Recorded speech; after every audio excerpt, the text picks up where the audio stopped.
right. Good evening, everyone. It's so great to see so many people here. I still see we're getting some attendees, but we're going to go ahead and get our webinar started. So, good evening. My name is Jessica Smedley. I'm the Director of Counseling for West Windsor-Plainsboro Regional School District, and I'm joined tonight here by one of our counselors at High School North, who I'll credit for planning our program, Mrs. Kavita James, and she'll take care of our other introductions from our college, our representatives from Rutgers University. But welcome to Navigating College Admissions and the Financial Aid Process for International Students and Families. We're so glad that you could join us. And just wanted to let people know a little housekeeping. We will have the access to the presentation and also a recording of tonight's event posted on our school district's YouTube channel by the end of the week.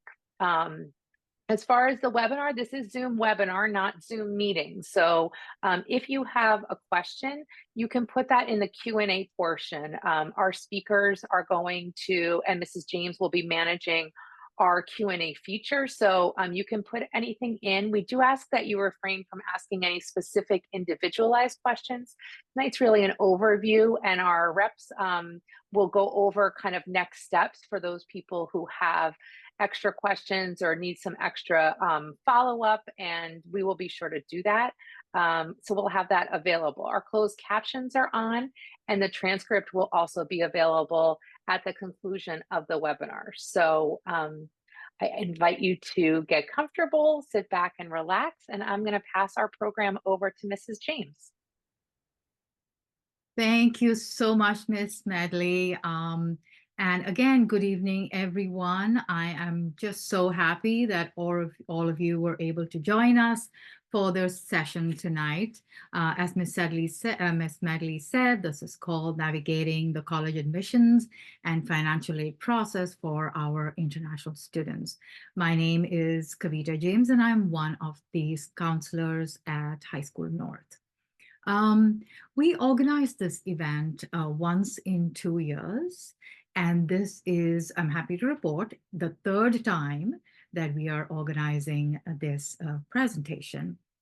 And basically the reason why we do this is we have received great feedback from our families saying that these sessions have been really helpful and informative. So I hope you find it to be really helpful as well. Initially, the reason why we felt that we needed to organize a session like this is because as counselors, in both the schools, we used to field several questions from our students who were on non-immigrant visas and applying to colleges as international students. And they would ask us many questions relating to the topic.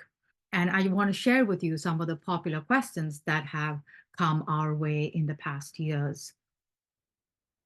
Since I'm applying as an international student, are there any extra steps I need to take in the college application process or when filling out the SRAR?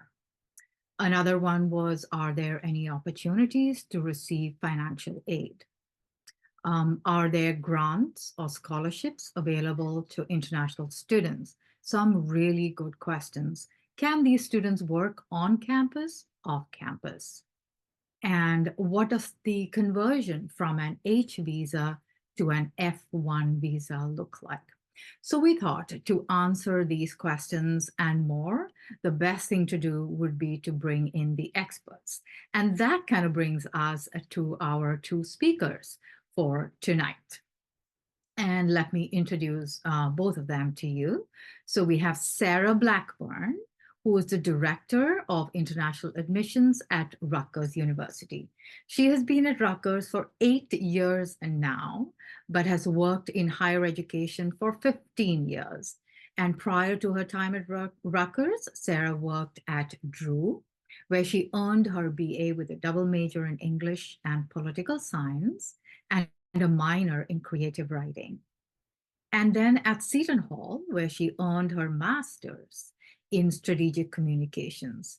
She has had the privilege of traveling to 29 countries on behalf of Rutgers.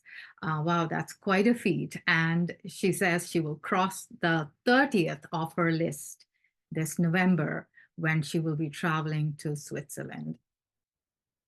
Sarah now has a 10-month-old baby boy.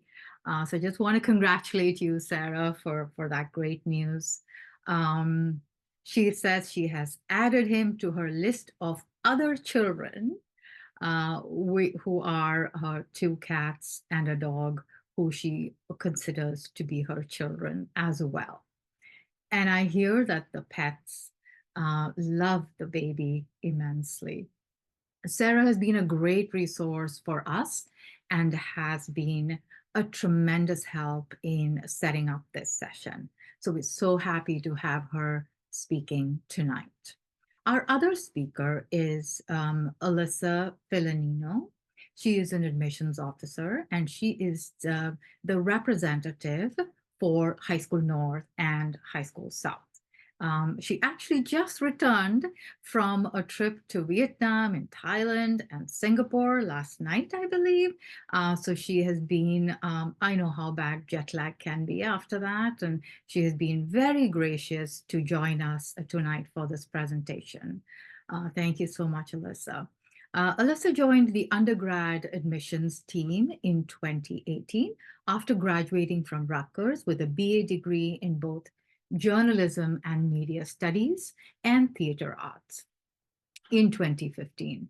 For the 3 years in between, Alyssa worked for the Madison Square Garden Company at Radio City Music Hall in production on the Christmas Spectacular with the Rockets.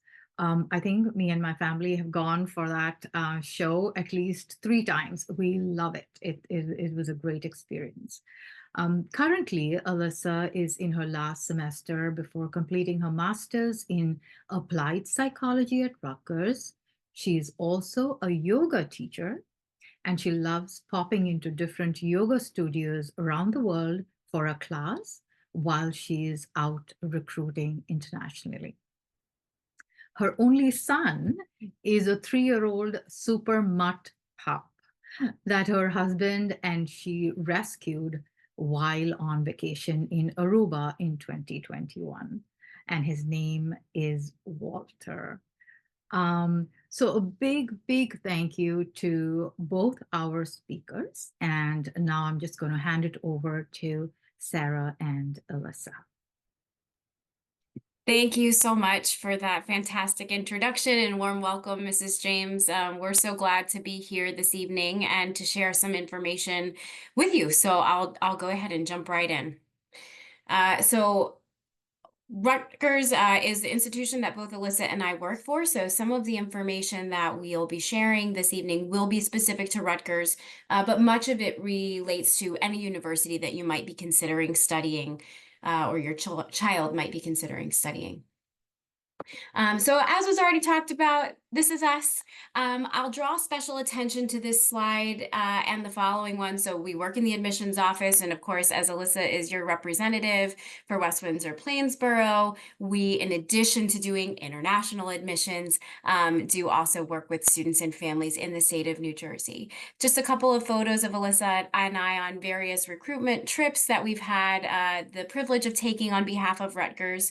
I do also just want to draw attention to the email addresses provided on these slides. Please go ahead and feel free to copy them down, take a photo right now. As mentioned, we will not be answering any questions that are specific to your case or personal situation this evening. There are already, we're so lucky to have 200 and more families here this evening, and we just won't be able to go into detail about each and every situation as each of you are very unique. But we are more than happy to talk about your individual situations in our inboxes, whether you're thinking about applying to Rutgers or not. So please don't hesitate to reach out to either or both of us, and we'd be happy to assist however we can. Just a quick overview of what we'll be covering tonight. We'll give some information about Rutgers University generally, talk a little bit about some of the most common visa and immigration statuses that we see for students that are applying as first-year students at Rutgers, talk a little bit about financial aid and merit scholarships and the financial piece of studying in the U.S. as a non-immigrant student, and talk a little bit about the application process from an academic perspective and any supporting documentations that students might need to submit.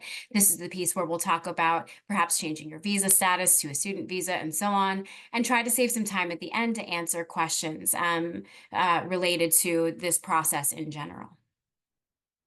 Rutgers itself is the 8th oldest institution in the U.S. So we were founded in 1766. For all of our students that have completed U.S. history, that means you know that makes us about 10 years older than the U.S. itself.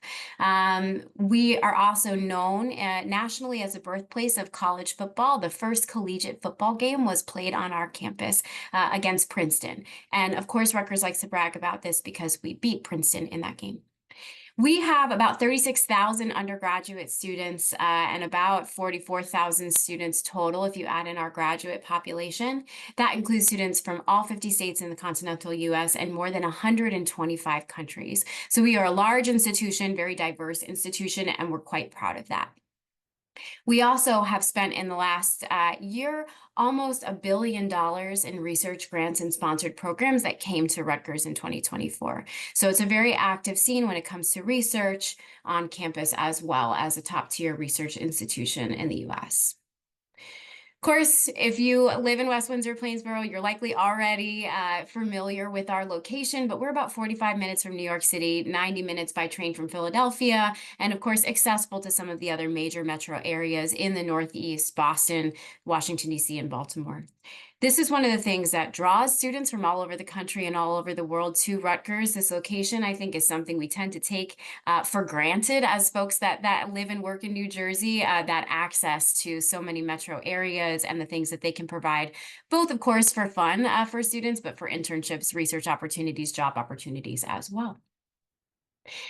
The campus itself is quite unique, and I don't know of any other campus quite like Rutgers in the way that we are laid out.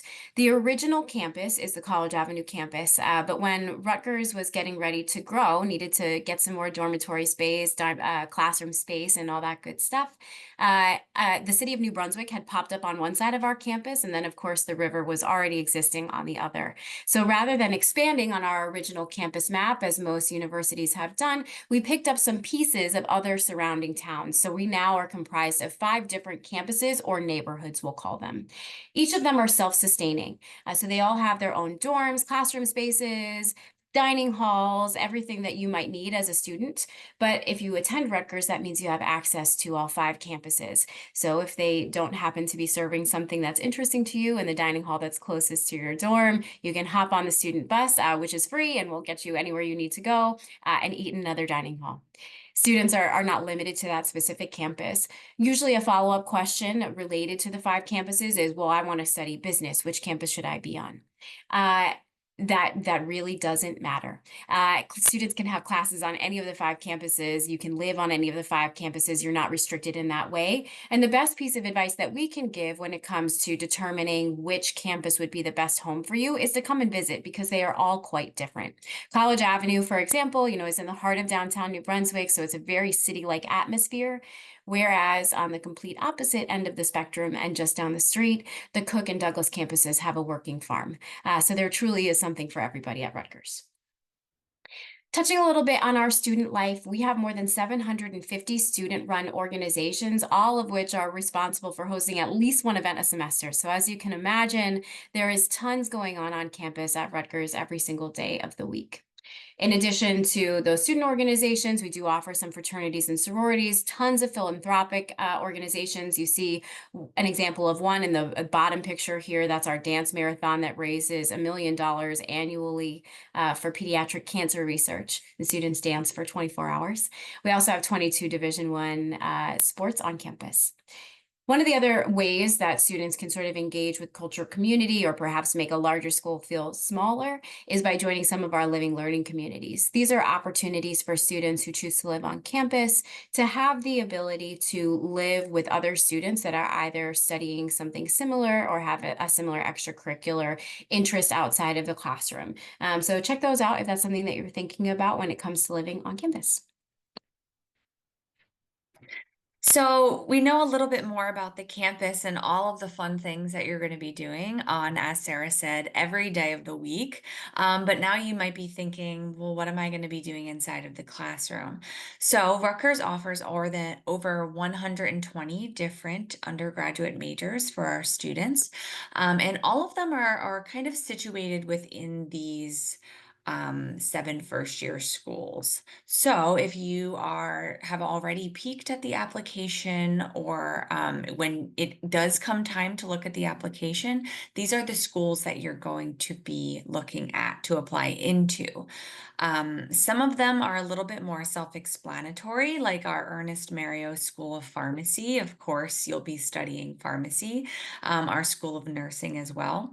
But all of the other academic schools are comprised of a variety of different majors. So School of Engineering has all of our different engineering majors. Rutgers Business School has things like accounting, finance, marketing.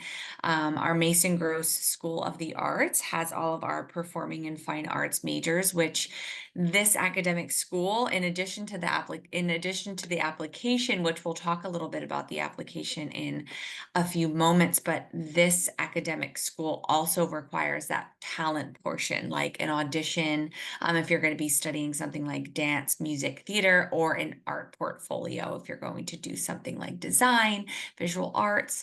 So there's a little bit of an extra component for that academic school. Our School of Environmental and Biological Sciences, things like animal science, biological science, plant science, food science, a ton of different majors. And the one that I purposely skipped over is the second academic school on this list, which is the School of Arts and Sciences.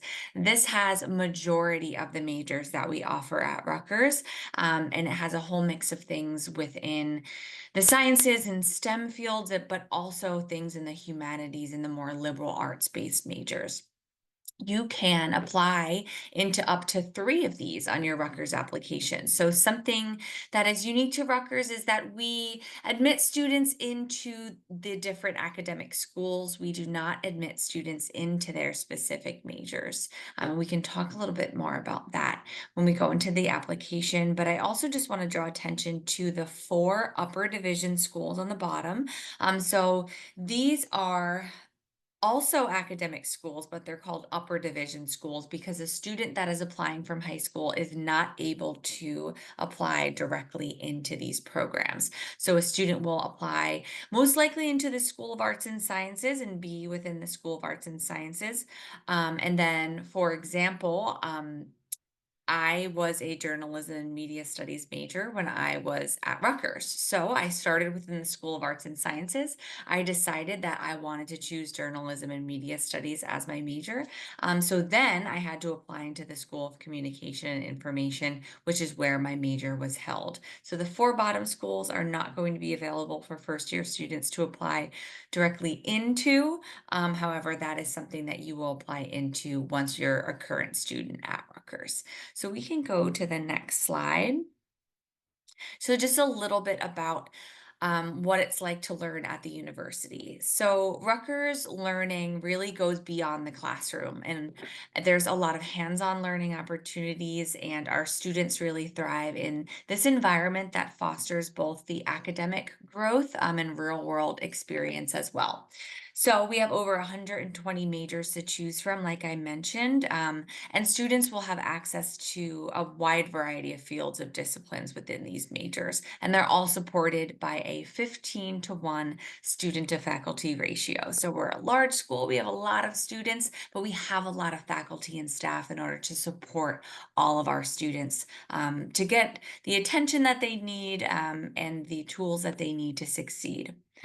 So Sarah also mentioned that research is a it's a big part of our campus if that's something that interests you. So we have over 175 different research centers and institutes right on our campus in New Brunswick. And this is where students and faculty can collaborate on cutting edge projects that are making real world impact. There are also school-based honors programs and also our Distinguished Honors College, which is an invitation-only interdisciplinary program that we have for the top academic students that are accepted into each of our different academic schools each year.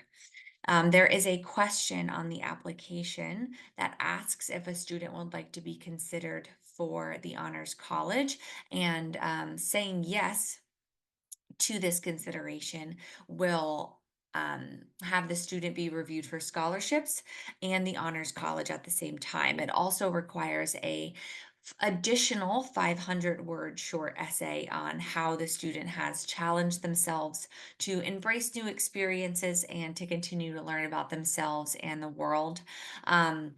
I know it's a little bit of an additional component, but the Honors College is highly distinguished, and these programs really provide students with different enriching opportunities for an advanced academic exploration and growth academically, but also personally as well.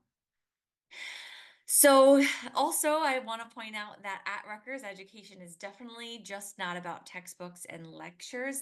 There's a lot of hands-on learning in the lab, in different field work, even across the globe. We have a lot of different study abroad programs. So you can take your studies from the Rutgers classroom and the Rutgers campus into one of our over 120 different study and service learning programs around the world.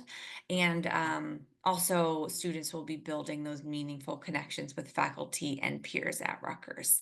So we can go to the next slide. All right, so a little bit about the application. So there are two different ways that you can apply to Rutgers. So we have our own Rutgers application, which is homegrown and located on our website, or we are really excited to be a part of the common application for this second year now.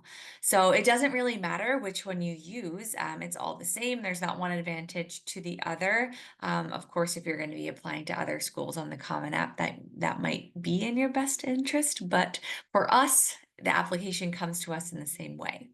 So after you're submitting your application, which does have a essay, and then of course also that little 500-word supplemental essay if you're going to be opting in to scholarships in the Honors College, you're going to be asked to complete a self-reported academic record, also known as the SAR. So what that is a platform where you'll go on, you will be able to customize your self-reported transcript. So if you've attended multiple schools in your high school years, there is a way for you to put in those multiple schools. You'll be self-reporting your grades from grades 9, 10, 11, and then we will see what you're currently taking in 12 when you apply, but we won't have those grades at the time. So you'll be looking at a copy of your transcript or transcripts. If you've come from multiple schools, you'll look at exactly what you're seeing and you will put it in exactly as you see it on this self-reported academic record. There's ways to customize the grading scales. If your course was a semester, a quarter course, a full year course, there's a lot of ways to customize it so that you're ensuring that you're putting in exactly what you're seeing on your transcript into this self-reported record. We are SAT and ACT optional. So if you have scores, or if you don't have scores, or maybe you took the test, you didn't achieve as well as you had hoped, you can either choose to submit your scores or not. We are truly optional. I feel like sometimes when I say that, especially parents are like, okay, wink, wink. But I do truly mean that we are test optional. And so it is up to the student on if they want to send those or not. But I want to also point out that if we do have the scores, we are going to take them into consideration. There's also a $70 application fee along with our application as well. Now, very, very importantly, there are 3 different dates at the bottom. If you are going to be applying during your last year of high school, the first 2 dates are going to be super, super important to you. So, November 1st is our early action deadline. This is a non-binding decision. Our application typically opens between mid and late August. So, if you are entering your last year of high school, you have all of your things together, you know you're going to be applying to Rutgers. If you apply by November 1st, you are guaranteed to hear a decision back from us by the end of January. So again, not a binding decision. You're not committing to coming to Rutgers. It's just that if you submit your application a little early, we're going to give you your decision a little early. Now, from November 2nd all the way to December 1st, this is when a student would be applying through our regular decision deadline in our regular decision application pool. Applying in this time frame will mean that you'll get an admissions decision from us by the end of February. So just a month later. And October 1st will be for anyone that is going to be looking to be admitted for our spring semester. So maybe you don't apply directly after high school. This is also maybe for a transfer student or a student that has taken a little bit of a gap. Applying by October 1st will have you reviewed for admission for our spring semester, which starts in January. Next slide, we can go to the next slide.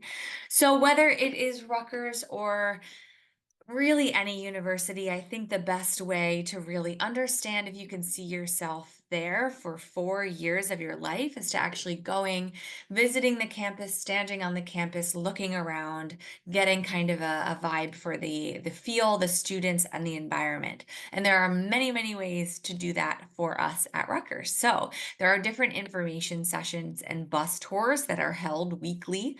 You can find those on our website. There's also virtual tours that you can take in your free time. There's tours that are specific to different academic schools. For example, I know that there's one happening on Saturday for our business school. So you can find this information on our website. And then if you've looked at all these options and just none of them work for your schedule, you can do a self-guided tour. So our campus is an open campus. You can come and explore on your own using this self-guided walking tour that is available through our own Rutgers MB app that is available for you to download in your Apple iStore, or if you have an Android as well. And that's it for me for now. We will go on to a little bit about your immigration status. Thanks, Alyssa. Yes, so diving in, and I think that this will answer some of the questions that I'm seeing coming through the Q&A, and there have been some fantastic ones. Please keep them coming. But let's talk a little bit about what your status might be and what it may mean for your application, both to Rutgers or any other schools that you may be considering applying to. I want to start by saying, and I feel like I can't stress this enough, no two students are the same. Everybody has a very unique situation when it comes to their immigration status. So perhaps you're on a visa that we're not going to speak about this evening. Perhaps, we don't address exactly what your circumstance is, and that's why we invite you to please reach out to us directly. And I will share again our email addresses at the end of the session, so that you have plenty of time to take them down and send any questions that you might have unique to your own situation. But here are some of the most common statuses that we see students coming to Rutgers under. So first are our DACA students, or our Dreamers. This is a federal program where students who were not born in the United States but resided in the US from 2012 or earlier had the ability to apply for this federal program if they no longer had any other lawful immigration status or visa. Students, in order to qualify for this, you need to be currently enrolled in school. So you would need to be a part of a high school, just like you students are.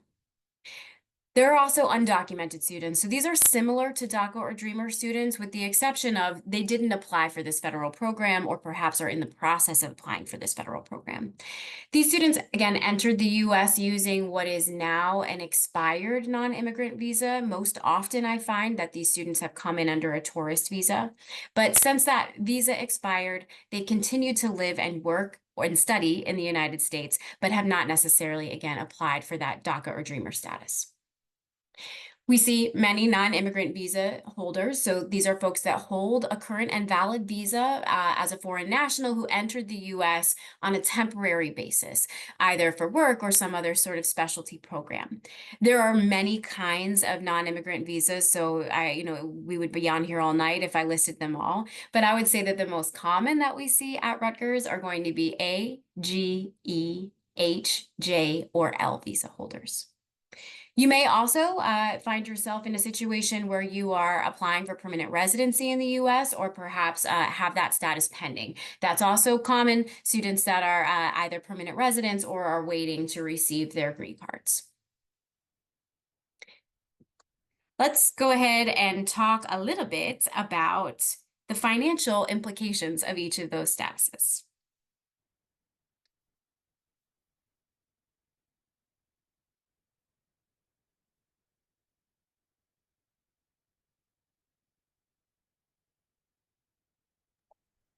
Okay, so um, the tuition and the fees for university based on what your status is. So first, we want to break down the kind of two different types of fee structures that you'll see at different types of universities. So first, there are private institutions, and this is where the tuition and the fees are the same for all students, regardless of where you're coming from, your immigration status, where you live, anything like that. All students are paying the same tuition fee. And now the next type of institution is a public institution. This is what Rutgers is. Rutgers is the State University of New Jersey, and we are a public institution.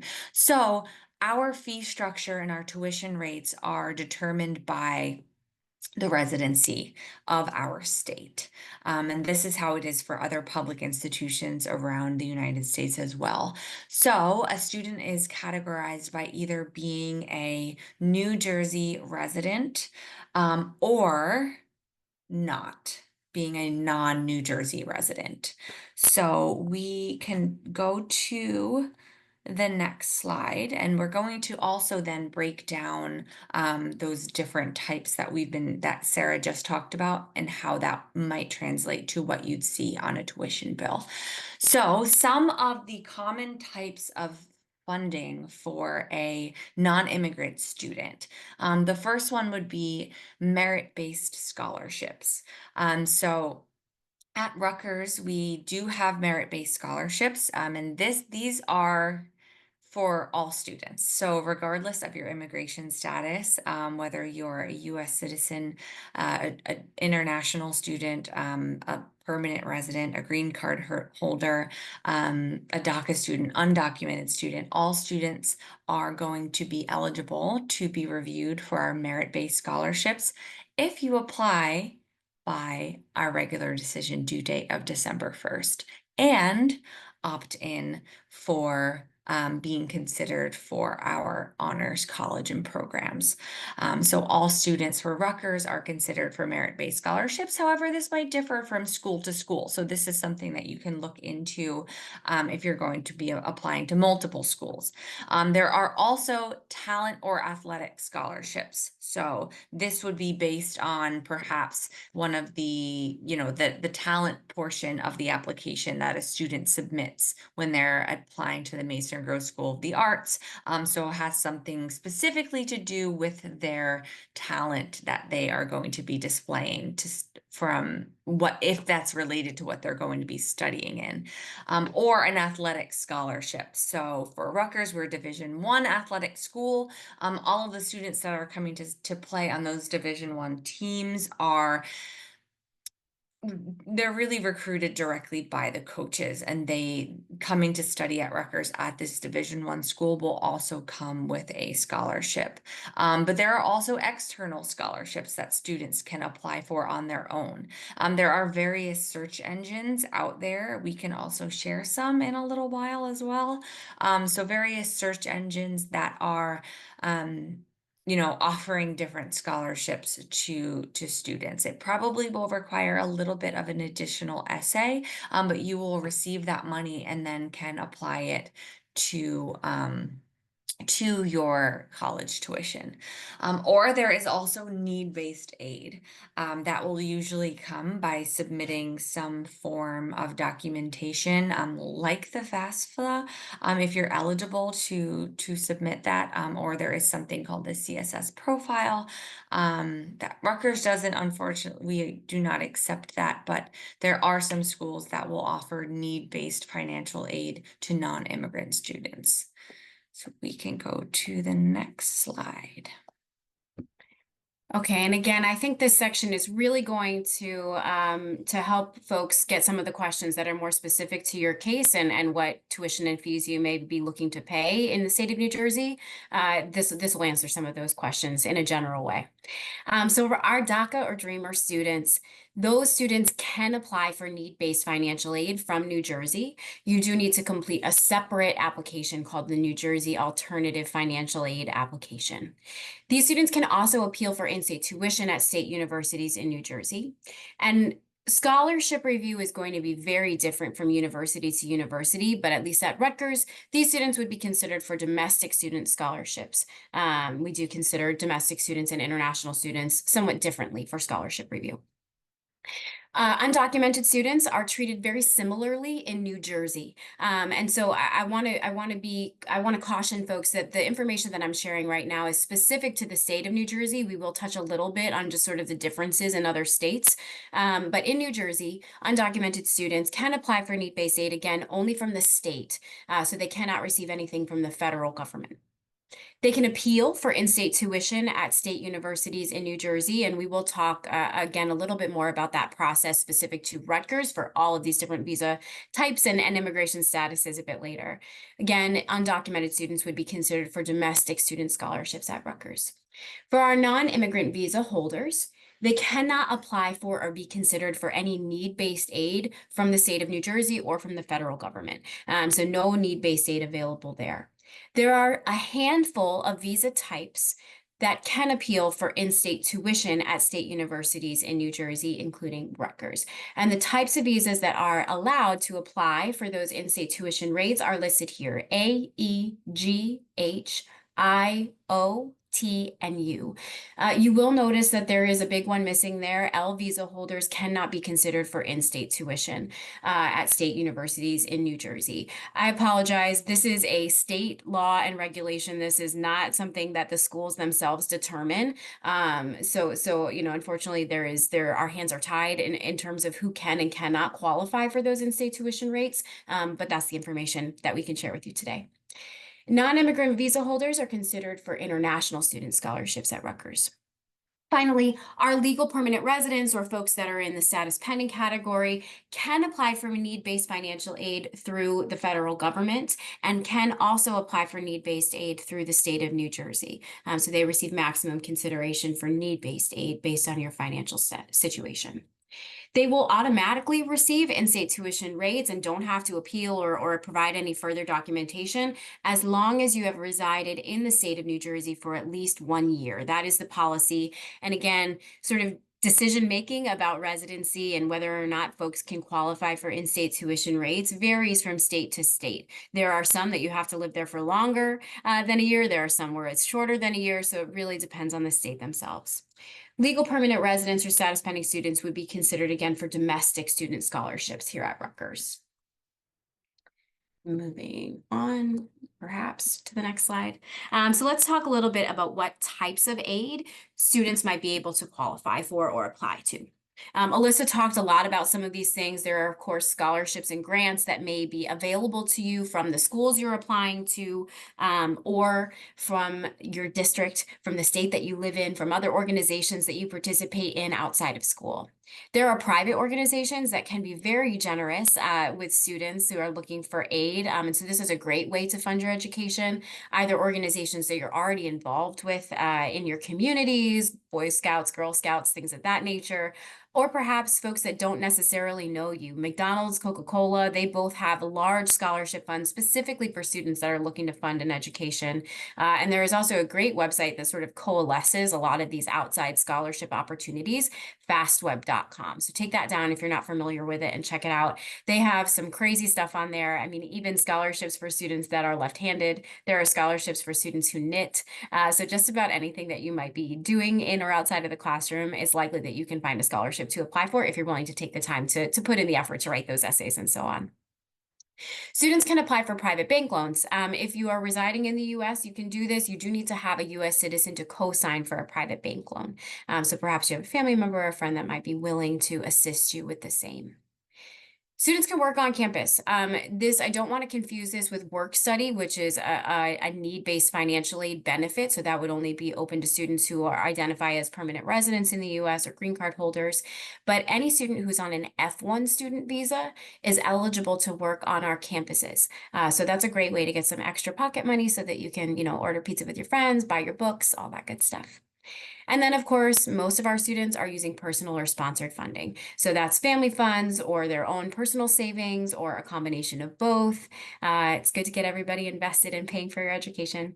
And there are some governments that will sponsor students to study certain programs. And in certain countries, Rutgers receives many sponsored students from all over the world that are being funded either wholly or in part by the governments from the country that they live in to study at Rutgers. The financial piece of figuring out your education is one of the most stressful and complicated parts of it. So just a couple of things to keep in mind as you move forward with this process that might make it easier for you and your families to have these conversations. First and foremost is to have some clear and honest conversations about what you can afford in terms of, can you afford to go out of state, or you can only afford to go to a community college for a couple of years before you consider, do you need to be applying for some of those additional scholarships? Having those discussions, I think, helps to set the ground for a list that's going to work for everybody when it comes to applying to schools. You want to develop a plan, and you have fantastic counselors in your district that can help you with this and sort of think about exactly which types of institutions are going to make the most sense for you and your family, and how you might be able to fund or pay for your education.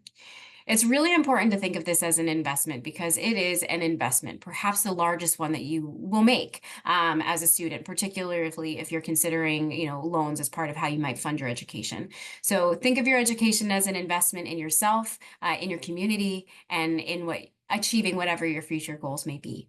And finally, don't give up on your dreams. There are, again, so many different scholarship opportunities out there that students just don't take the time to apply for. That's not to say that you have a ton of time on your hands. We know that you're very busy, but take the time to do some research on scholarships or opportunities that might be available to you close to home or from outside organizations as well. Every little bit helps when it comes to adding up the total for your university bills. Okay, so now we're going to talk about the college applications and all the supporting documents that you might need, what you should submit, and when, which will vary from school to school. So we can go to the next slide. Okay, so for the application for Rutgers and for other schools, a lot of times the application is going to be the same actual application, and a lot of the same requirements as a US citizen will be needed. Some additional requirements, however, might be asked of a student. And one of them, for example, would be that additional piece of an English language proficiency exam, but oftentimes, and this is true for Rutgers, that it can be waived for you if you have studied in the US. Some schools might have a requirement on how long you would have to have studied in the US in order for it to be automatically waived, but that will just vary from school to school.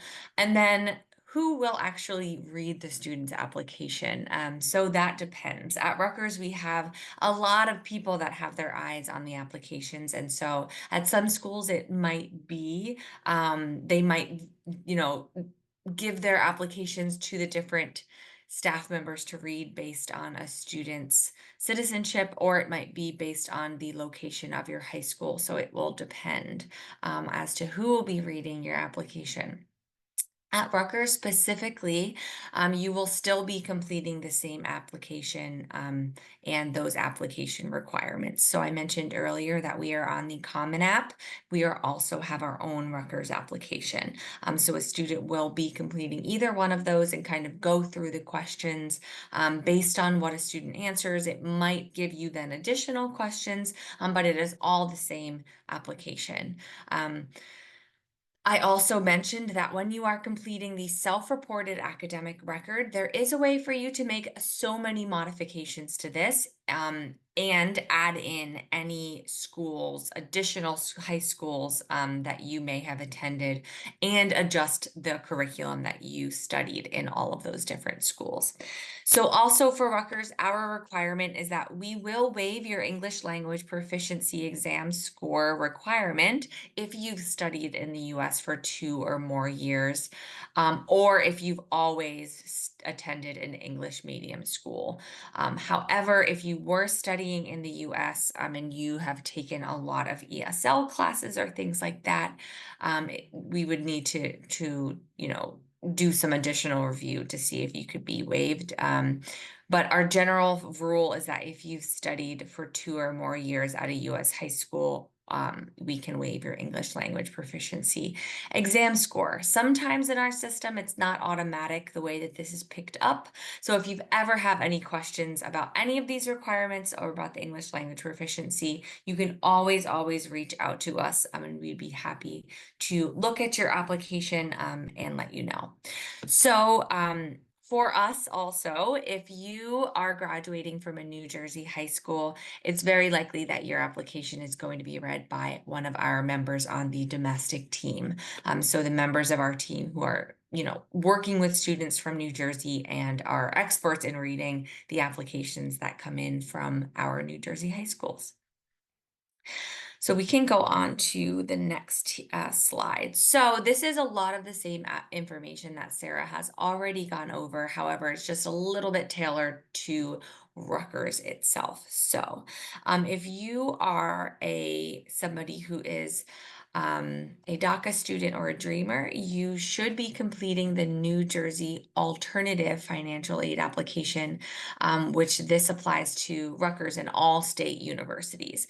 You can also appeal for in-state tuition at Rutgers by submitting a form that we have called the Non-Resident Tuition Exemption Affidavit. However, this form will only be completed by students after they have received admission. So for a student that is on a non-immigrant visa, if you have the visa type of HOTU, you can appeal for in-state tuition at Rutgers by also completing this non-resident tuition exemption affidavit. That is a mouthful, but you can submit that form after admission. And then additionally, if you are on a visa type of A, E, or G, then you can also appeal for the in-state tuition, but you're going to be using a different form, the residence analysis form, and this will happen after admission as well. For a student that is undocumented, the process really mirrors that of our students who are DACA or Dreamers. You should complete the New Jersey Alternative Financial Aid application to see what type of need-based aid you may qualify for, and then you can also submit that non-resident tuition exemption affidavit form after admission to appeal for the in-state tuition. So for legal permanent residents or any students that are in that in-between status pending phase, you can also complete the FAFSA to see what type of state and federal aid you apply for. And if you lived in New Jersey for over a year, you will then automatically receive the in-state tuition. Otherwise, you will need to complete the residency analysis form. And also, I want to mention that for everybody, when you apply by December 1st and opt in, you will be eligible for our different academic merit scholarships that we offer. However, it will just depend if that you are going to be reviewed for the domestic scholarships that we have or the international student scholarships that we have. Both of them are just different ranges of funding that we have. But everybody that applies by December 1 and opts in to this being considered for the Honors College will be reviewed for our different scholarships. Okay, let's talk a little bit about if students would like to switch from another non-immigrant visa status to an F1 student visa. So all universities are going to require that you submit some documentation in order to be considered for the same. This will include some form of documentation of support. Most often it's going to be the parents or another family member that are providing the funding and support for a student. So we need to get their signature and sign off saying that they are agreeing to fund their student studies at our institutions.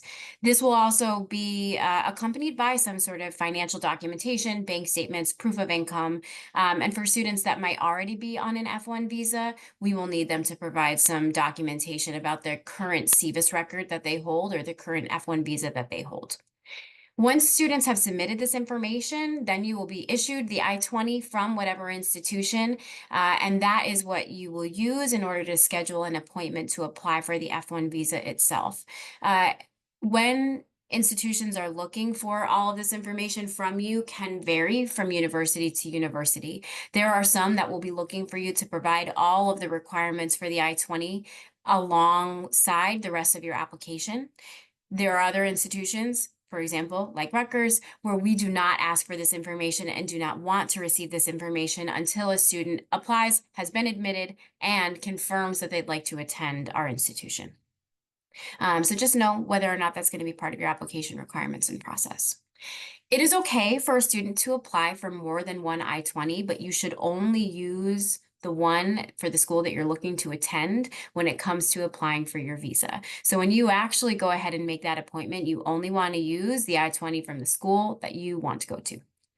You can choose when you're looking to make your decision about switching from whatever visa you currently hold to an F1, whether you would like to apply in your home country, so return home and go to the consulate or embassy or a third country. If you'd rather less travel, you can go to Europe or something like that if it's closer, and then apply for your visa there. You can also choose to apply to switch your status while you remain in the United States. This is called a change of status. Now, I will caution that both processes are costly, right? If you're going to be flying to another country, that there is a cost associated with that. Change of status may require you to consult immigration lawyers. There are some additional fees that need to be paid in order to change your status while remaining in the US. Changing your status in the US is also a very lengthy process.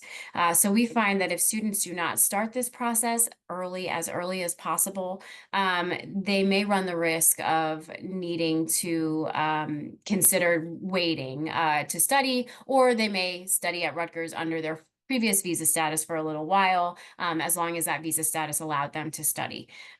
This is a tricky process, and we're more than happy, again, to answer individual questions about your specific case whenever you like. One other thing that I'll note about change of status, most dependent visas, you do not age out of until you turn 21. So I find that a lot of students will choose to wait until after their first year to make the change. At Rutgers, and for any of the visa types that do allow you to receive in-state tuition, you can still receive that benefit even after your student switches to F1. So you don't have to worry about the tuition rate changing after your student switches from the H4 dependent visa, for example, to the F1 when they turn 21. They will still receive the in-state tuition rates based on that prior status. At Rutgers, some specific things about us. Again, we do ask that you submit all of this information after you enroll. All the documentation is submitted electronically, so we do not want to receive any paper documents. We will ask you to submit all of your information by uploading it securely to our website, our Rutgers Global Portal. The turnaround time is about 3 to 4 weeks, particularly if you're going to be submitting that information at our busiest time. Every student begins submitting the documentation on or around May 1st, so it does take us some time to sift through and check through the documentation.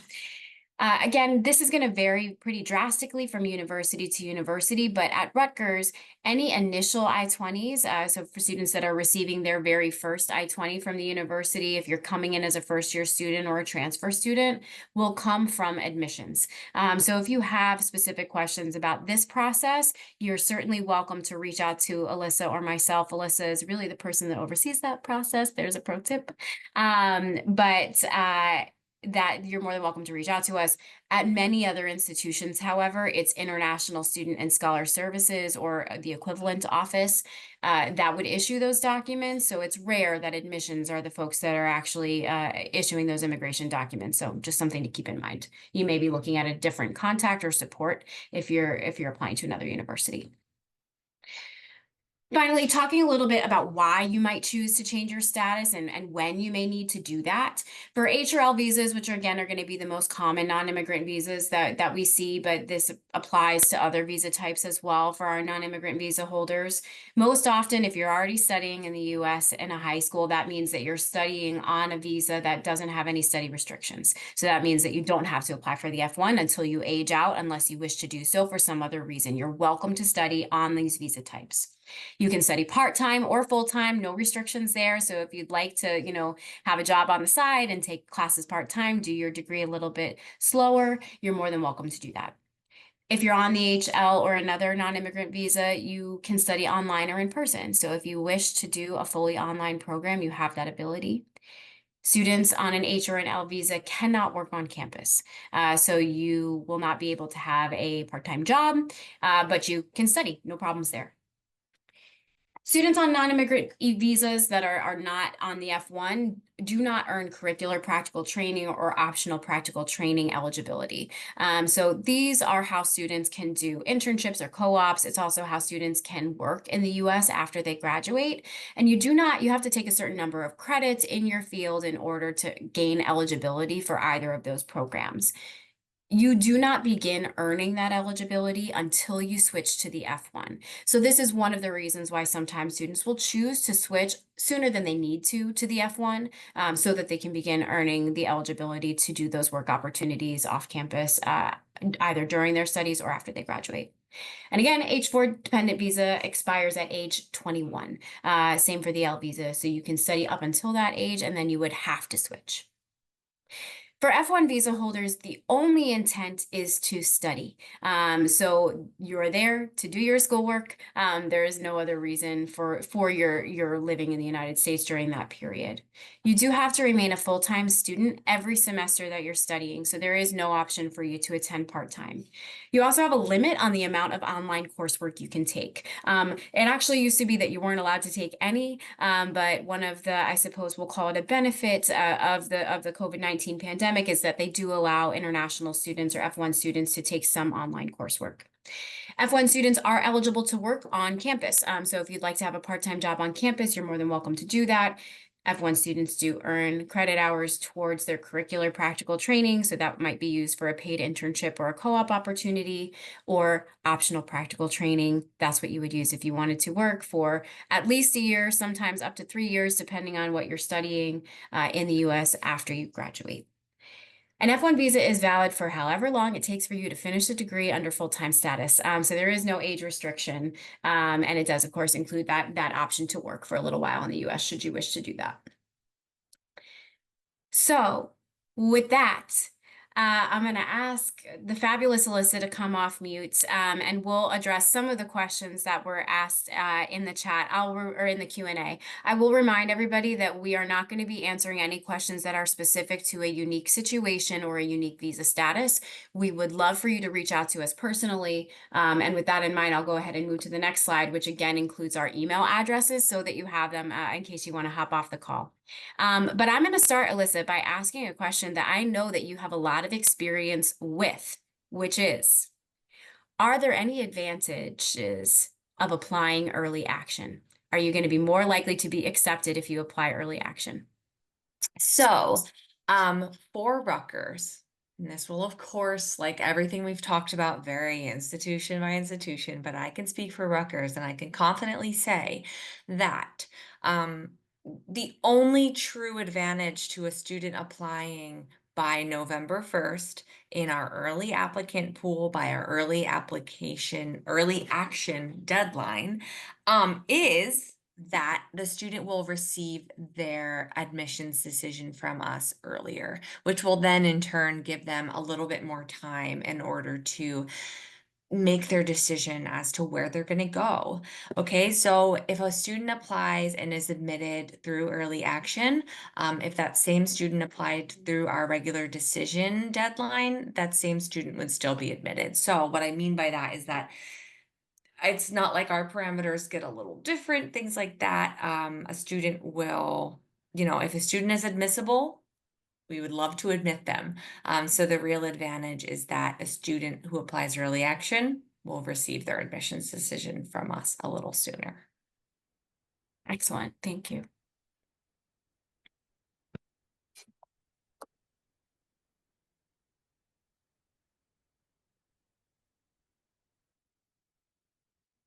All right, here's another question, Alyssa. Mhm.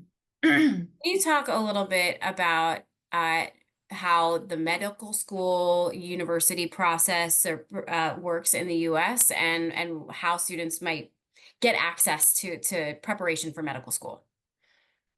So for the US, and people may know this, but studying medicine to be a doctor requires a lot more schooling than just 4 years of undergraduate work. And also studying medicine in the United States. I know for an international student, so for somebody that may be on an F1 visa, for example, it is quite difficult for a student to study medical school. So this is after their 4 years of undergraduate work.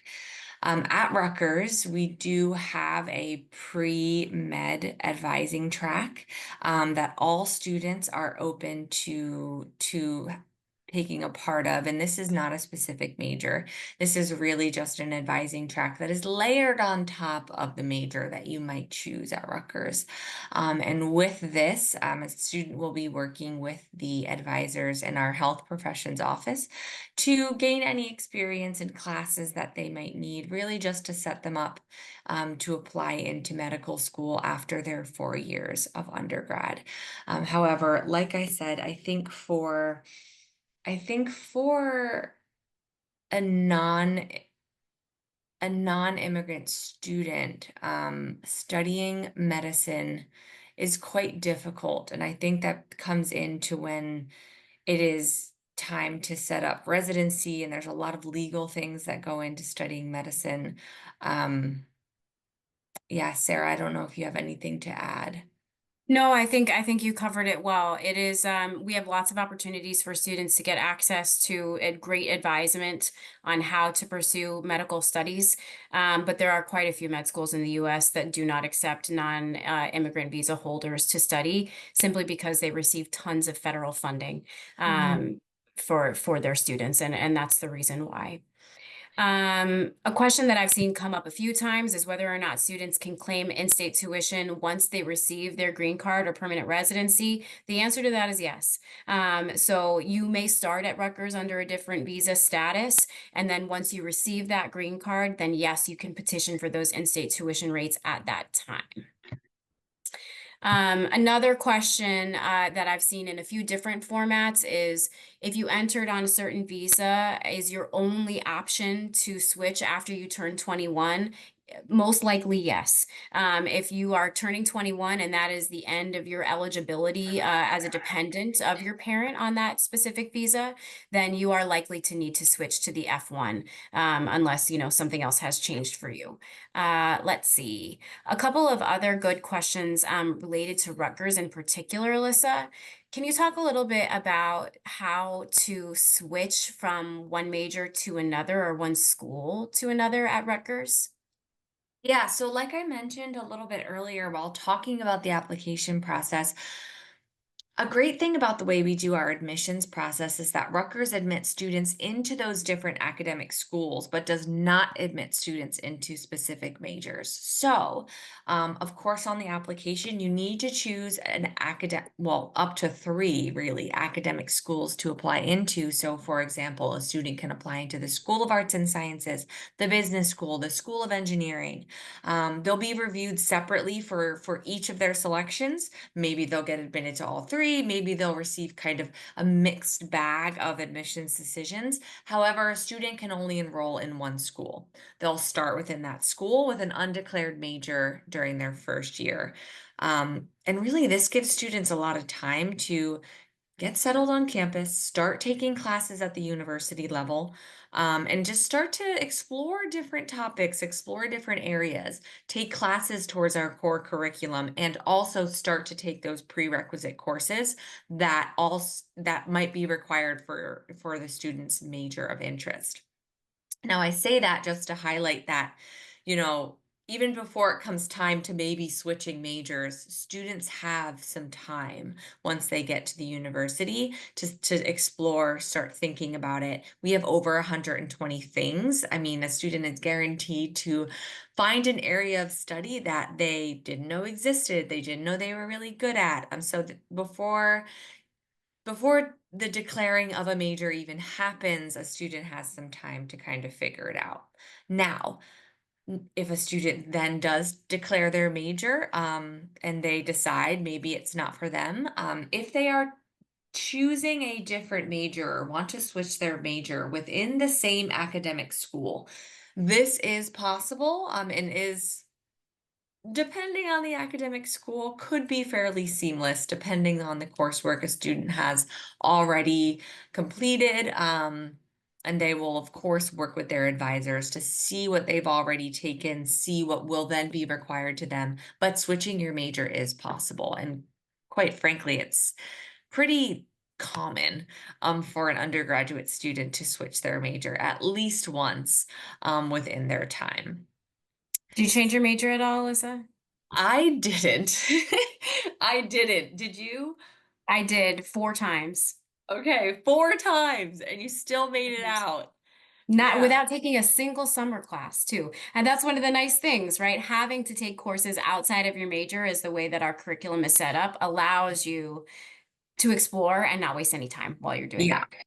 Yes. So switching your major is very common. Doing it within your same academic school can be pretty easy. Now, if a student wants to maybe switch majors outside of their academic school, this is where we'll give that famous phrase of it depends. So it depends on where the student's starting and what they want to go into. We do have a school to school transfer process, which is an internal transfer process. Say if you start in the School of Arts and Sciences, you want to try to switch over to the Rutgers Business School. So this, of course, is not a guaranteed process, but there is an application for it that does have you reviewed, and also the requirements for what that school is looking for are posted on our website. But if a student is going to be going from our School of Arts and Sciences, and then at the end of their second year they decide they need to be an engineer, this is going to be a little difficult because of just the timing that has already gone by. Our School of Engineering has a very strict curriculum for each of the years, so a student might be a little bit behind. So still not impossible. It just depends on from what academic school to what academic school a student is looking to do as their switch, and how they'll be set up for that. So. Thank you.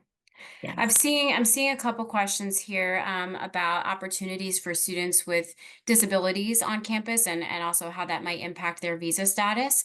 We have a variety of incredible support systems on campus for students that have learning disabilities or disabilities outside of intellectual disabilities.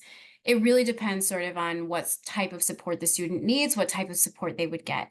So if you're a student that just might need extra time or perhaps some additional tutoring or assistance, you can provide your IEP at Rutgers and work each semester based on which classes you're taking to get some additional support. We also have a disability support center for students that's a little bit more intensive. So this is meant for students that might have ADHD or perhaps autism and might need some additional support. You can have a customized plan working with that office. So yes, tons of support available, sort of depending on what type of support your child or your student needs. As far as switching of visa status, yes, if the student is at Rutgers already, then we can absolutely switch them to an F1 if they're enrolled at the university, and that's something that you can worry about once you're with us. But it is possible, of course, as long as you're a bona fide student at the institution to receive an I-20 and so on.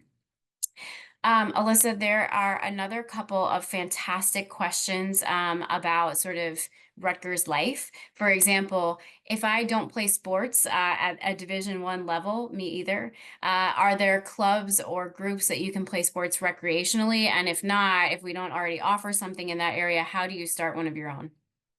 So, yeah, so Rutgers is a Division I school. We have 24 NCAA Division I sports, but of course, we're not all going to play at that level. So, Rutgers does offer a ton of different sports at the club level and at the intramural level as well. I can also drop a link here on all the different things you can get involved in. I'll get that up in a moment. But for club sports, there is still a lot of competition that goes into it. And you will have to still try out for the team, and you will then be playing other schools around the area. For intramural sports, a student will join this team, and it's still a lot of competition. It can also be super fun, and you'll be playing other Rutgers teams in that sport. But aside from sports, there are over 750 different clubs and organizations that students can get involved in.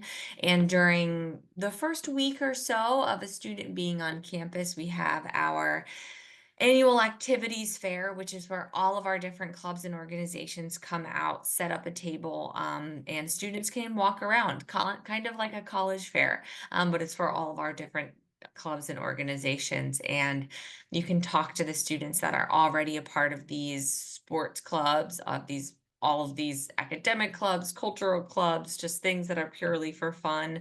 And you can walk around, see what we've got, put your name down on a list, maybe get an email, join a meeting, things like that. So that's really fun to see what already exists. However, if maybe you have something that is outside of these 750 different clubs and organizations on campus, then you can surely create your own as well. You just have to get a few buddies, and it might be a couple of bucks. I'm not exactly sure, but you can certainly then start your own club. Awesome, thank you. I'm seeing a couple of questions about the transfer process and whether we have agreements with any of the community colleges or other state schools. So yes, Rutgers does work very closely with all of our community colleges within the state of New Jersey. And we do have a pretty seamless transfer if students are looking to begin at a community college. The application process for transfer students is very similar to the one that we went over for first year students. The only exception is that we would just, of course, ask to see a copy of your university transcripts. But yes, we welcome transfer students. We see a couple thousand of them join us at Rutgers every year. So we look forward to, potentially working with you or with your students in the future as a transfer student from one of our community colleges or from another school, if that's going to be your best path for attending Rutgers. A couple other good questions I'm seeing here, and this is a fun sort of buzzy topic. If SAT scores are optional, then how are you going to review my application? Is it just based on the essay and the self-reported academic record alone? So the way that I like to describe this to students is, let's think of the application process and everything that you're submitting to us as a pie, a pizza pie, a cherry pie, whatever type of pie you enjoy. If you are submitting your SAT scores, then that is a piece of the pie, right? We're going to be looking at all of your other things in addition to the SAT. So your grades, of course, the rigor of your coursework, so whether you're taking honors and challenging yourself with AP classes, your extracurricular activities that you're going to be sharing with us, and perhaps whether you've taken any leadership roles in any of those areas, your essay, and so on. Everything that you submit will be a part of the application review. If you choose not to submit test scores, then each of those pieces just get a little bit bigger. The pie is still divided into a couple of chunks, but they all are weighted a little bit more heavily than they would have been if you had had that additional piece in there.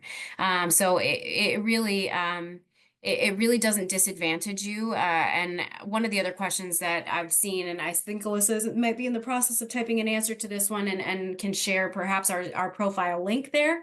But the average, oh my gosh, look at that. What beautiful timing. The GPA range and acceptance rate for the university. So university-wide last year, we accepted about 52% of the applicants that we received to Rutgers, New Brunswick.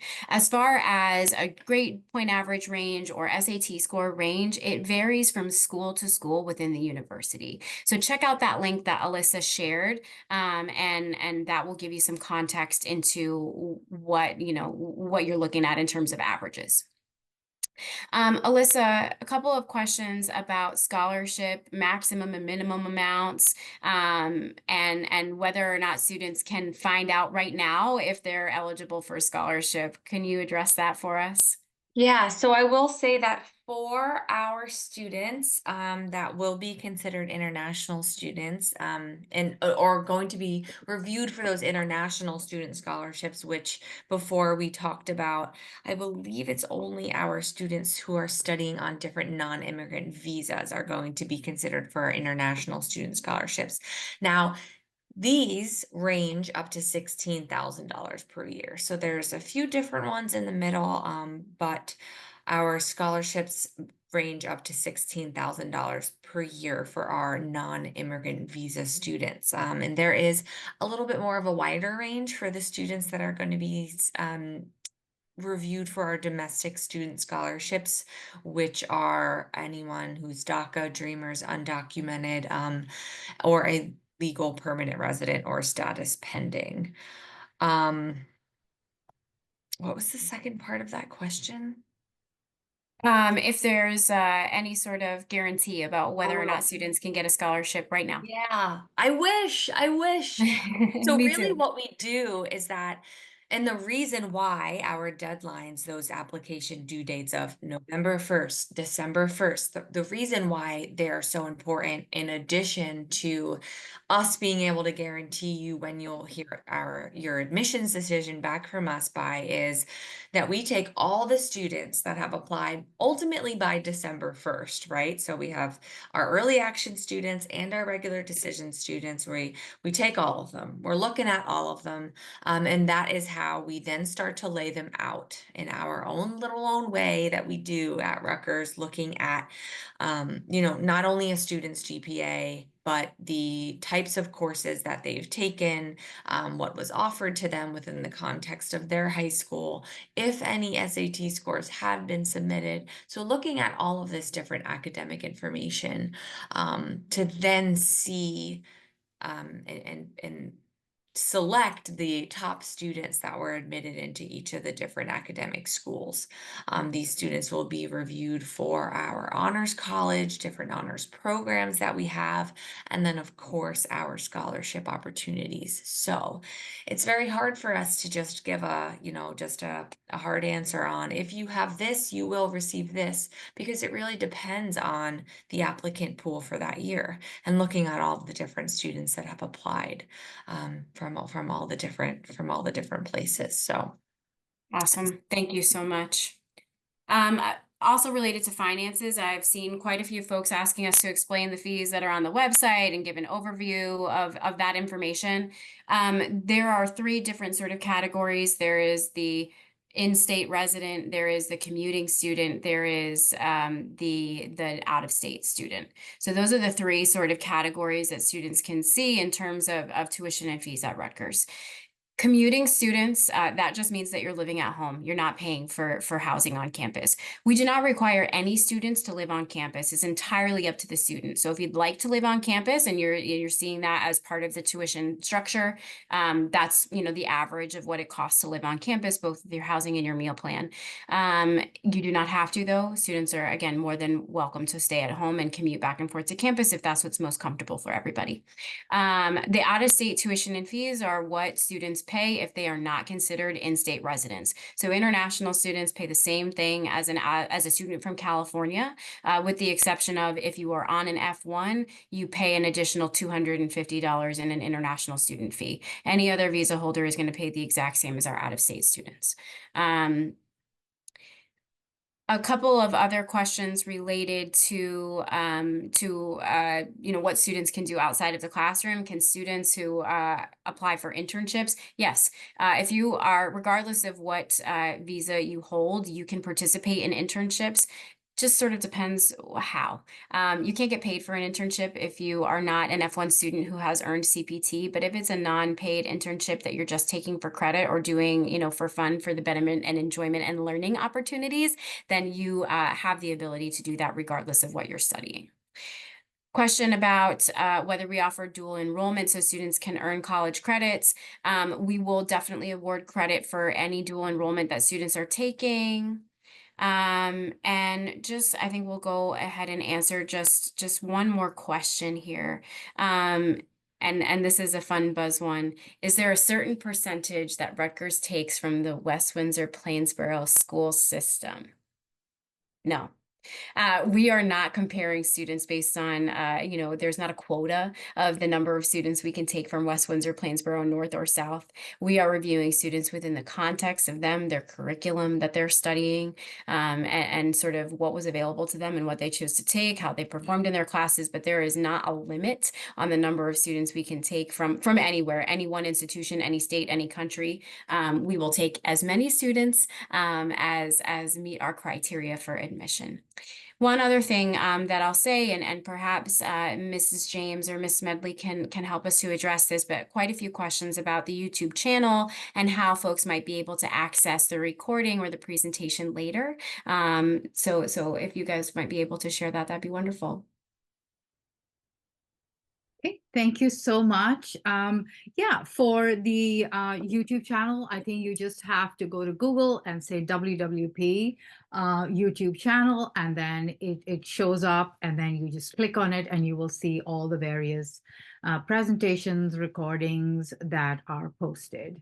Though that was just brilliant. Thank you so much, Sarah and Alyssa. It was so interesting. It was so helpful. And I'm truly, truly hoping our families found it helpful as well. Thank you again. Truly appreciate it. And families, thank you also for attending and spending your time with us. I hope you've learned a lot today, and as I myself have as well. Have a great night, and I will see you back in school. Bye. Thanks for having us.